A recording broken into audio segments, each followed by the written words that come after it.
Bonjour, nous allons poursuivre et terminer aujourd'hui notre cycle de conférences sur Il n'y a pas de maladie mentale, mais une souffrance du social dans le mental. J'avais commencé ce cycle de conférences par l'enfant poète assassiné. Et je vais terminer par Antonin Artaud, poète assassiné en quelque sorte lui aussi. Et notamment, je vais partir d'un texte qui est dans ses œuvres complètes, donc dans le premier volume, et qui parle de sa correspondance, de ses débuts pour être publié comme poète. Et ça m'a paru important pour voir comment dans la reconnaissance de l'être poète, il y a cette affaire de pouvoir être reconnu par d'autres. Artaud, que je qualifie souvent comme mon seul maître en psychiatrie, a commencé donc sa carrière éditoriale en 1923, le 1er mai 1923 et le 5 juin 1923, où finalement Artaud, qui écrit quelques poèmes, va faire une démarche auprès de Jacques Rivière, qui est l'éditeur de la NRF, de la Nouvelle Revue Française, et qui va donc être en correspondance pendant un certain temps avec Rivière en vue d'aboutir à une publication de ses poèmes. Cela a été difficile et Rivière, au départ, exprime d'abord un refus. Et on va voir comment finalement cette correspondance nous apprend sur la souffrance et le traitement par la poésie pour Antonin Artaud. Alors, le 1er mai 1923, Rivière répond à Artaud dans un courrier en lui disant « Monsieur, je regrette de ne pouvoir publier vos poèmes dans la Nouvelle Revue Française, mais j'y ai pris assez d'intérêt pour désirer faire la connaissance de leur auteur. S'il était possible de passer à la revue à vendredi entre 4 et 6 heures, je serais heureux de vous y voir. » Voilà, donc il y a l'amorce là d'un transfert. Alors d'un transfert qu'on ne va pas du tout résumer au transfert psychanalytique d'amour, de haine, d'ignorance, notamment, qu'on va plutôt aller du côté d'un transfert social, puisqu'il s'agit justement d'une rencontre en vue d'une publication sociale, celle de ces poèmes, et puis surtout du transfert de valeur qui est notre boussole à la PPS. Puisque Artaud s'adresse à Rivière dans un but de reconnaissance de valeur, d'être édité, et donc il y a un refus, mais un refus qui laisse une ouverture. Ce sont justement les poussées contraires, refus, mais ouverture. Ce n'est pas bon pour une publication, mais j'ai envie de vous rencontrer. Voilà un peu le message laissé par Rivière. Et Artaud va rencontrer donc Jacques Rivière, et il lui répond donc par écrit. C'est là où va commencer vraiment une correspondance transférentielle de valeurs.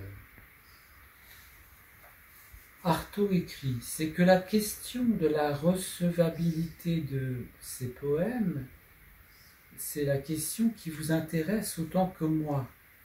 je parle bien entendu de leur recevabilité absolue, de leur existence littéraire. Donc c'est l'absolu qui est mis en avant par Antonin Artaud. Ce qu'il veut, c'est avoir la recevabilité absolue de ses poèmes. C'est-à-dire que ce qu'il écrit comme poème, comme jeu avec des mots, comme création personnelle, il veut que ce soit reçu par quelqu'un d'autre qui a un certain pouvoir de les éditer. Il ne veut pas que quelque chose soit retranché. Il veut cet absolu-là.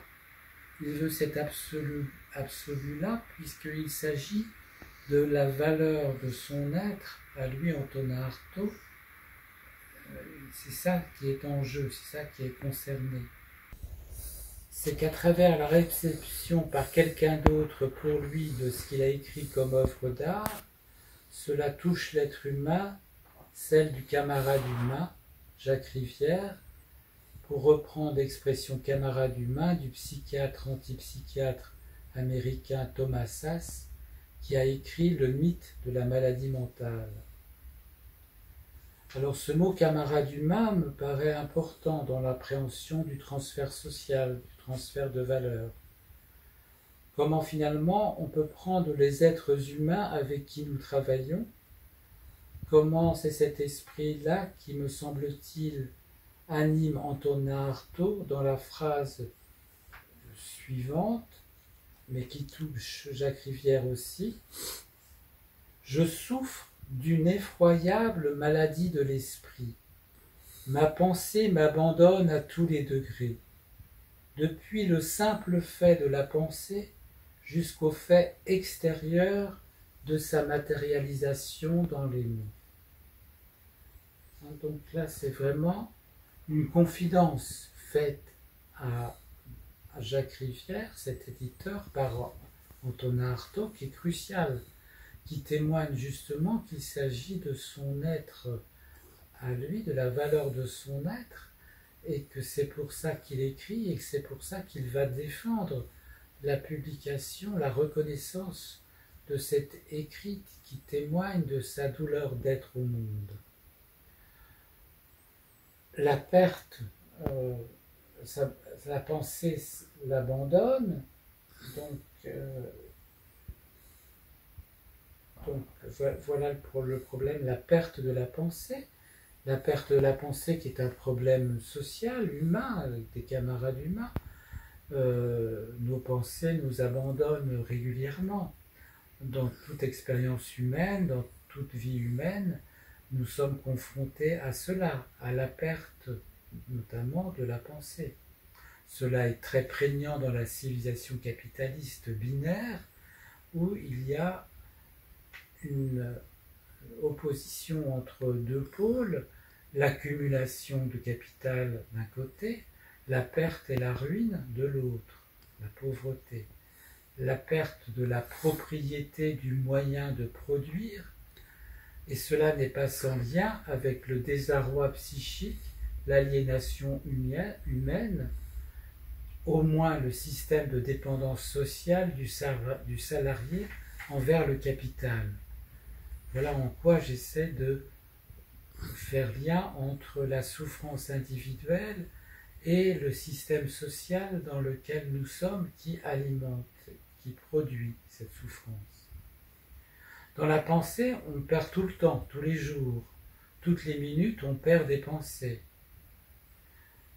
Et que donc cette dimension donnée par Antonin Artaud est universelle. Voilà une question universelle qui porte. Qu'est-ce que c'est que la pensée? Comment nous perdons nos pensées? Comment nos pensées sont en discontinuité? Voilà ce qui échappe à la rationalité et comment Marx justement a été aussi le théoricien de l'irrationalité avec justement cette question de forme-valeur.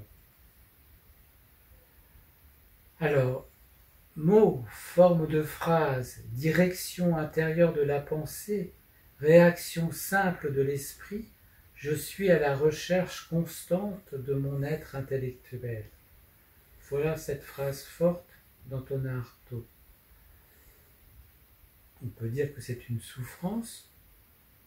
Il parle effectivement de maladies effroyables, on l'a vu.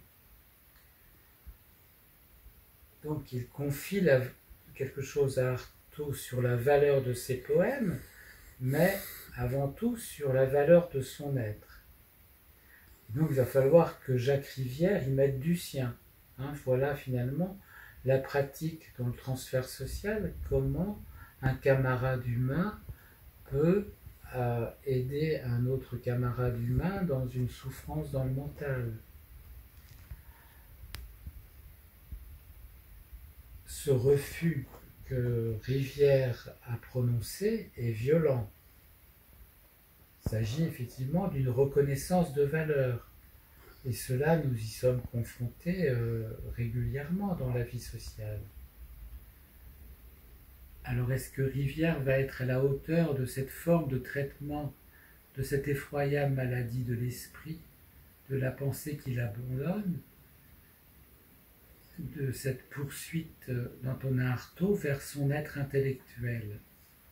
Voilà ce qui se joue dans cette correspondance publiée par Jacques Rivière dans la NRF en 1923-1924 et qui va débuter l'œuvre littéraire d'Antonin Artaud dans cette maison d'édition. Alors, ce que nous apporte Artaud, c'est le fait suivant. Lors donc que je peux saisir une forme, si imparfaite soit-elle, je la fixe dans la crainte de perdre toute la pensée. C'est-à-dire, il saisit donc une forme écrite, une forme verbale, et que même si elle n'est pas parfaite, eh bien, elle est nécessaire pour lui. Et il la fixe, il fait fixation pour rassembler la possibilité de ne pas perdre toute sa pensée. C'est un point d'ancrage qui lui permet de parer à cette angoisse de perdre toute la pensée. Donc c'est la question de la forme, bien mise en évidence par Marx et par la PPS tel que nous le développons aujourd'hui. Quand on est dans un désert, on cherche d'abord une forme. Quand on est dans un désert, dans une perdition, dans un effondrement, lorsque vraiment ça ne va pas, c'est un petit peu comme quand on est aussi dans le brouillard, eh bien on cherche une forme.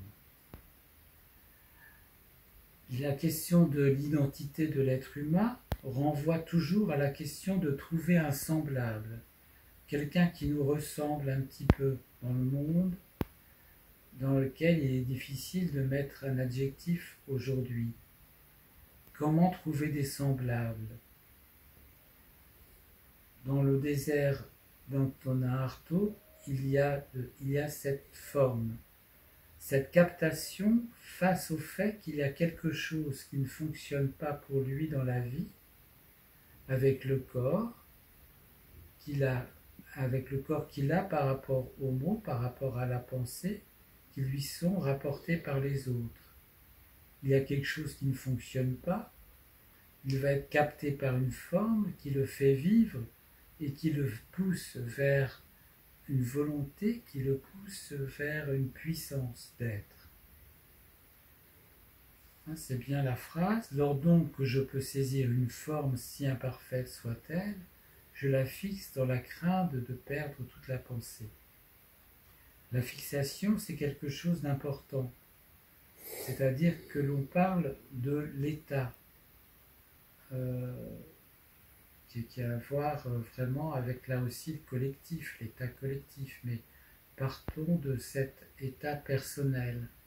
La fixation d'Antonin Artaud, là, de pouvoir fixer une pensée, lui permet de fixer un état, un état, donc quelque chose de stable, dans, dans une perdition.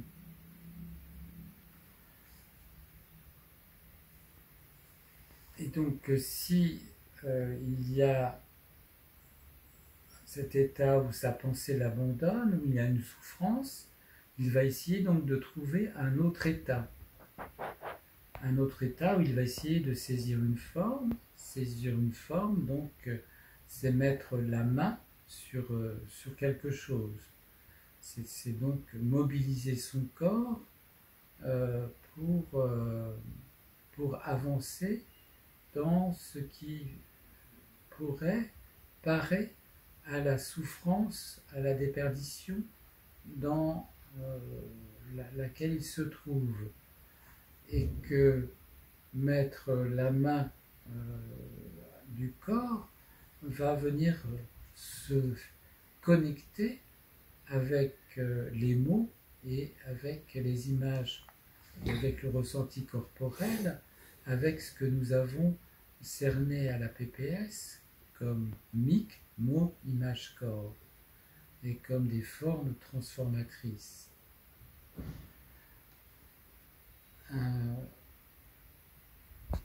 Donc, il s'agit de quelque chose qui va toucher le corps, qui va toucher la civilisation européenne, à savoir la question du sacrifice, mais aussi l'incarnation du sacrifice, qui est très présente dans l'œuvre d'Antonin Artaud.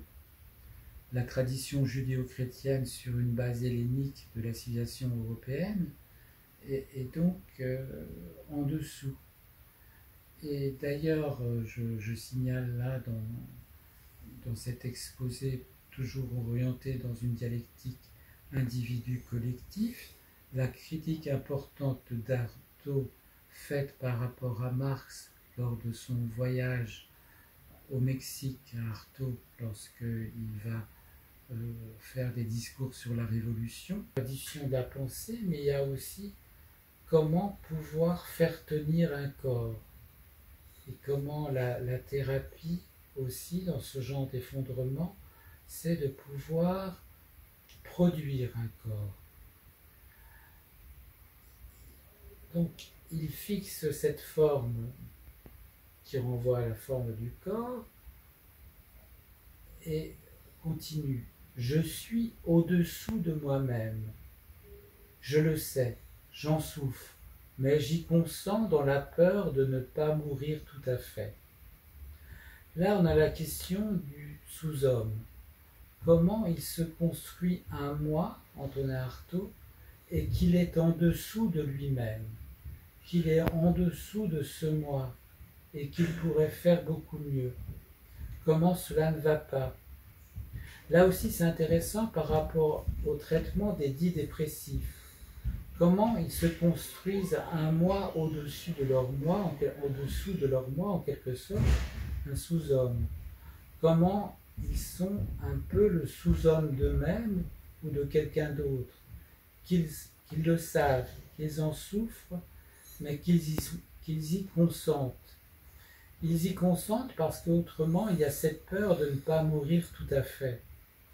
La mort est toujours une séparation pour l'être humain. Mourir tout à fait, c'est séparer. Mais dans une tentative de suicide, on peut se rater. On n'est pas sûr de mourir tout à fait. Il y a là un rapport comme ça chez Antonin Artaud sur la séparation et sur le compromis, le consentement face à la séparation de la mort. Et voilà ce qui l'empêche donc de ne pas passer à l'acte, la peur de ne pas mourir tout à fait. Et à partir de là, comme souvent avec l'évocation de la mort, il y a une bascule. Il y a une bascule dans son texte où il passe dans un autre rapport transférentiel envers Jacques Rivière. Il indique « Tout ceci qui est très mal dit et risque d'introduire une redoutable équivoque dans votre jugement sur moi. » Là, on a donc quelque chose qui est aussi enseignant dans le transfert, qui est donc la valeur transférentielle, l'affaire de la valeur. dans ce transfert de valeur, il y a un jeu de signification. On attribue une signification, une valeur.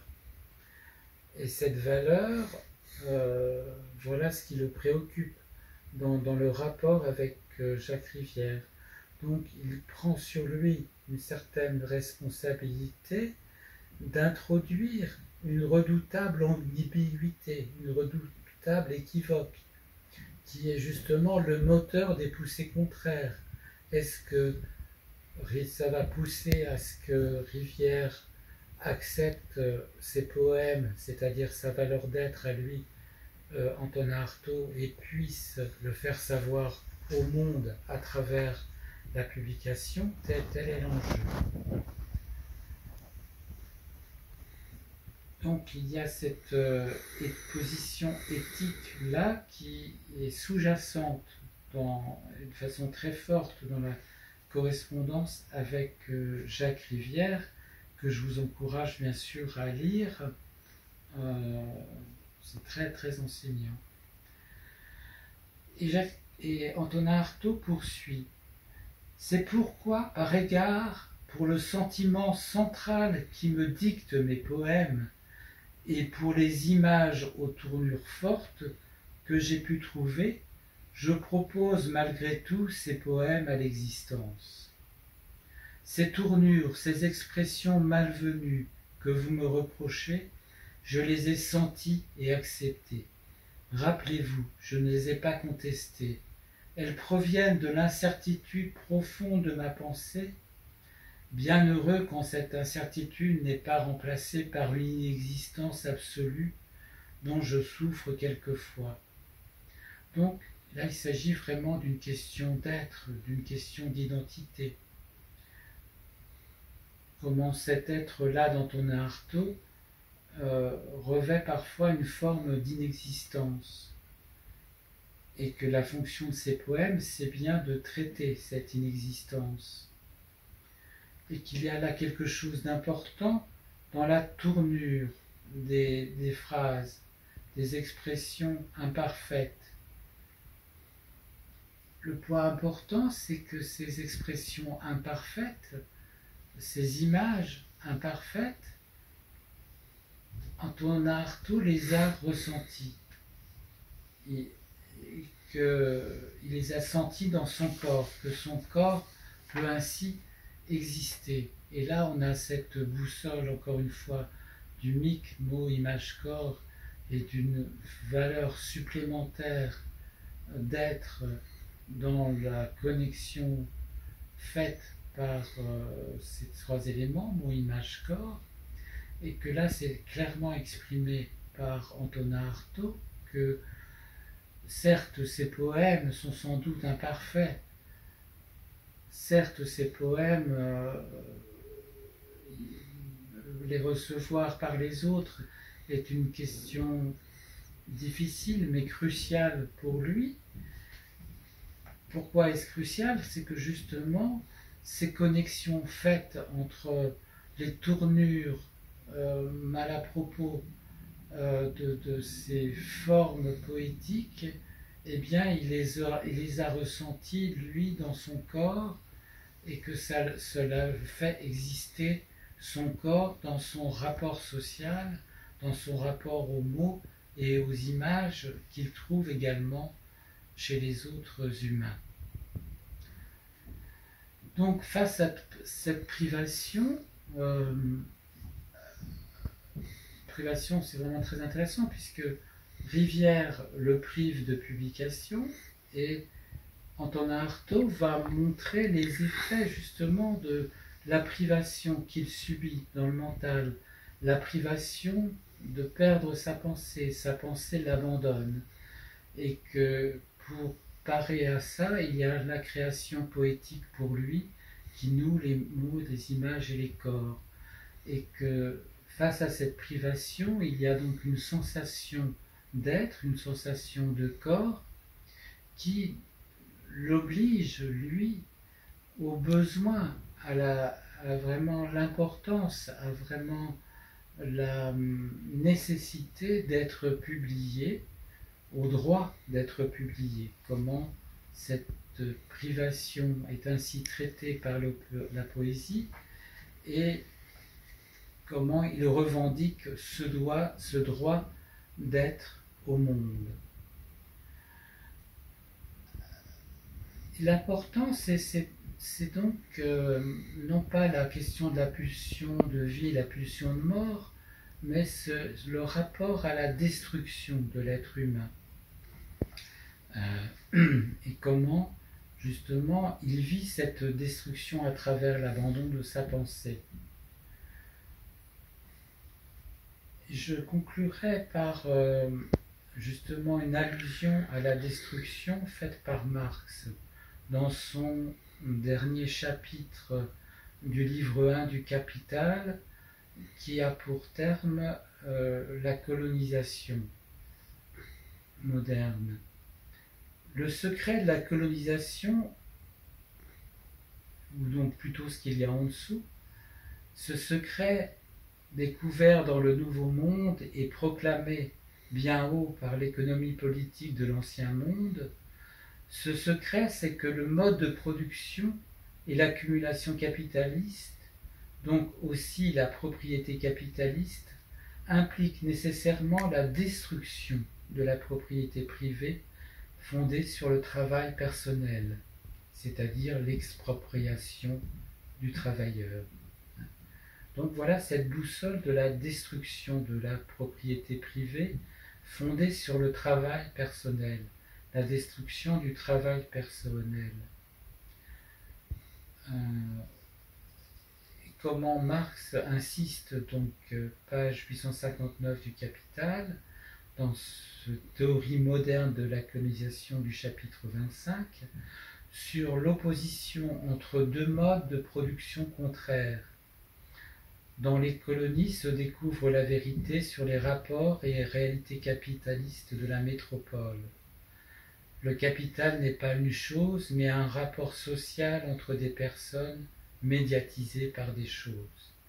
Voilà la boussole qui nous permet de saisir aussi un autre enjeu, celui de la publication.